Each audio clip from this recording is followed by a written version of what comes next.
नमस्कार मित्रांनो, competitive exams with Taufiq या यूट्यूब चॅनल तुमचं स्वागत आहे। तर MPSC combine group C mains 2023ची आन्सर की भरपूर दिवस झाले येऊन, तर भरपूर विद्यार्थ्यांना प्रश्न पडला असेल की आन्सर की फायनल आन्सर की तर आलेली आहे, तर कट ऑफ काय जाऊ शकतो। तर या सेक्शनमध्ये आपण डिटेल बोलणार आहे की एक्सपेक्टेड कट ऑफ किती येऊ शकतो MPSC combine group C mains 2023चा, कारण की फायनल आन्सर की येऊन आता भरपूर काळ लोटलेला आहे। तर कट ऑफ रिलेटेड विद्यार्थ्यांमध्ये चर्चा होत आहे की किती येऊ शकतो कट ऑफ। तर याविषयी आपण डिटेल बोलणार आहे की कट ऑफ कितीपर्यंत जाऊ शकतो। तर expected cut of me detail काढलेला आहे की टेबल फॉर्मॅटमध्ये, की कॅटेगरी, सब कॅटेगरी आणि एक्सपेक्टेड कट ऑफ असा टेबल मी तयार केलेला आहे आणि त्यामध्ये डिटेल कॅटेगरी वाईज मी कट ऑफ तुम्हाला सांगणार आहे किती येऊ शकतो एक्सपेक्टेड कट ऑफ।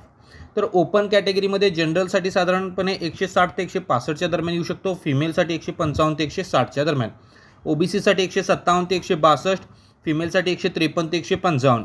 EWSसाठी 158 ते 163 आणि फिमेलसाठी 153 ते 155, SC या कॅटेगरीसाठी 150 ते 152 आणि फिमेलसाठी 145 ते 147, ST जनरलसाठी 139 ते 141, फिमेलसाठी 135 ते 137, NTBसाठी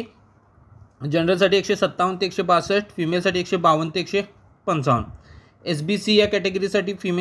SBC या कॅटेगरीसाठी जनरलसाठी 152 ते 155च्या दरम्यान, फिमेलसाठी 148 ते 150च्या दरम्यान, NTCND साठी जनरलसाठी 156 ते 158, फिमेलसाठी 151 ते 153।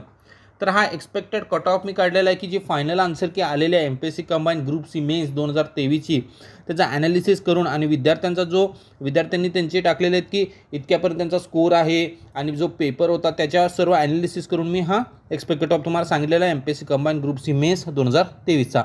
तर डिटेल माहिती तुम्हाला दिलेली आहे की एक्सपेक्टेड ऑफ किती येऊ शकतो। तर तुम्ही तुमच्या MPSC एक्झाम असो किंवा महाराष्ट्रातील कोणत्याही एक्झामच्या अपडेटसाठी कॉम्पिटेटिव्ह एक्झाम्स विथ तौफिक या यूट्यूब चॅनलला सबस्क्राइब करायला विसरू नका and press the bell icon for all the latest update regarding your exam.